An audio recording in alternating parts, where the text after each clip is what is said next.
আমার মনে হয় যে যারা যারা ক্রিকেট খেলে তারা সবাই ন্যাশনাল টিমে খেলার জন্যই ক্রিকেট খেলে।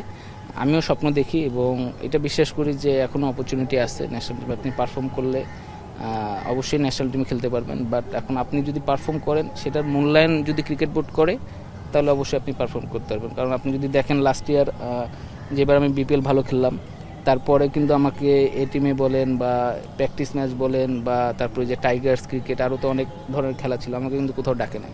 তা আপনি যদি পারফর্ম করে যদি আপনাকে এইসব জায়গায় যদি না ডাকে, তাহলে আপনি ন্যাশনাল টিমে খেলবেন কীভাবে? বাইরের সব দেশেই কিন্তু সিলেকশন প্যানেল আপনার 2 বছর পর পর চেঞ্জ হয়। তা আপনি যদি এখন 9-10 বছর ধরে যদি একই জায়গায় থাকেন, আমি যদি যারে পছন্দ করব না, তার তো কেরিয়ারই শেষ হয়ে গেল অলমোস্ট। তা আমি মনে করি যে আমার ক্ষেত্রে এই জিনিসটা হয়েছে।